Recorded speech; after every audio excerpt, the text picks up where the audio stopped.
અને આ વિક્રમસિંહ દીકરાની ના વેણની ભાઈ શું કહો. પણ ગમનભાઈ તેજી ભૂરખીના પાદરમાં બોલ્યો હતો ને આજે બોલું છું ભાઈ, કારણ કે મારું ભણતરમાં ભૂલ ના હોય ભાઈ. અહીંયા જે બોલ્યો તો એ ઘરધણીનું પાળી આલ્યું ભાઈ વિજયભાઈ. પણ મેં એવું ભાંખ્યું હતું કે 2023 ની સાલ પૂરી થઈને 2024 ની સાલ આવે ભાઈ છે તારી. શું કહો. એટલે ટાઈમ તો ગમન ભુવાનો છે જ તે ભાઈ. પણ જો કદાચ જમાનો ના લાવું તો હું વિક્રમસિંહ નો દીકરો નથી. શું કહું. કારણ કે આજ બોલું કાલ ના થાય એવું મને આવડતું નહીં. અને હું રાજપૂતનો દીકરો છું, મન મારા વેણની કિંમત છે ભાઈ. શું કહું. એટલે દીપોની ખૂબ દયા હે ભાઈ. શું કહું. કદાચ એ જેતોડની જોગણી બોલતી છે ભાઈ, અને આ વિક્રમસિંહનો દીકરો કાનો કાન સાંભળતો હોય છે ભાઈ. શું કહું. ગમનભાઈ ખૂબ વેળા મજાની બનશે આવું મારો રામ બોલે છે.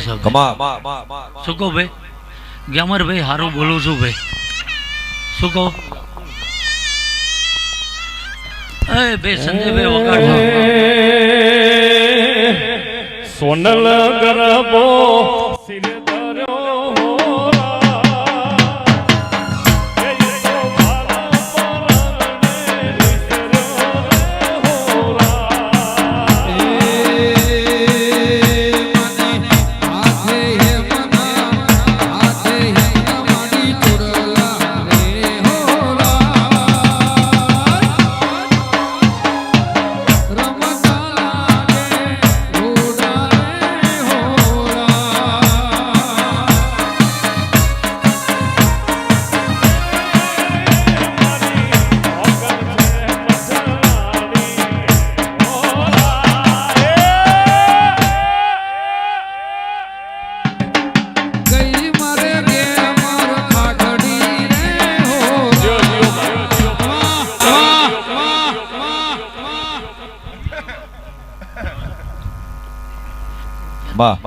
લો નીતિનભાઈ મજા બોલું છું ભાઈ.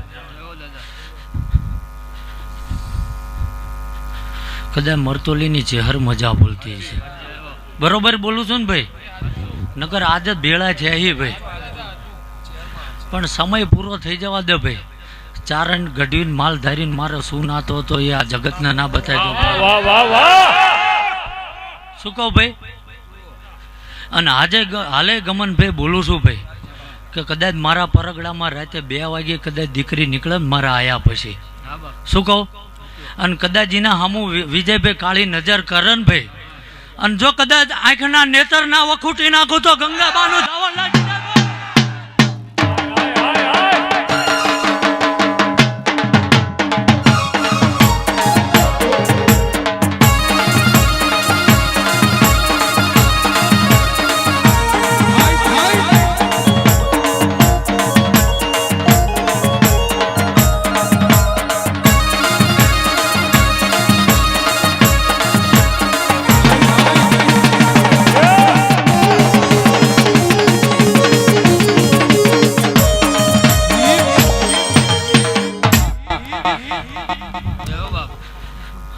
કાલ ગમનભાઈ ખોટું ના લાગે કોઈને, ગ્યામરભાઈ વિજયભાઈ. એટલે એક જે હું બંધાયેલો એ કહેતો જો ભાઈ કે ગાદીથી ઊભો થયો એટલે ગમનભાઈ હું કોઈને હાથ ના મળાવતો ભાઈ. કારણ કે આ મારા દેવનું વેણ છે, બીજું કંઈ છે નહીં. પણ કાલ કદાચ તમને હાથ ના અડાડું ખોટું ના લગાડતા ભાઈ. શું કહું ભાઈ. આ ભાઈ મારી રેણીકણીનો રામ આવું બોલીને જેલો છે ભાઈ. પણ ગ્યામરભાઈ આ માંડવો હોનાનો થઈ ગયો ભાઈ. શું કહું ભાઈ. આમને કદાચ 2 હાથે હાલ્યા ભાઈ. રાજપરાની ખોડિયાર કહો ભાઈ. શું કહું ભાઈ. કે સંધના વાજાની સિકોતર કહો ભાઈ. શું કહું ભાઈ. અને કદાચ પેલો અલગ અલગ બોલતો જુનાગઢનો જોગી કહો ભાઈ. શું કહું. આમને કદાચ 2 હાથે આપ્યા ને 1000 હાથે લઈ લીધા આવું મારો રામ બોલે છે ભાઈ. એટલે ખૂબ મજા બોલું છું ભાઈ.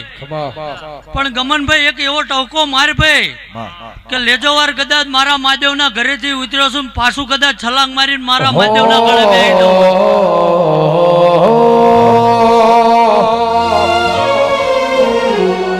રખડ બાવા તું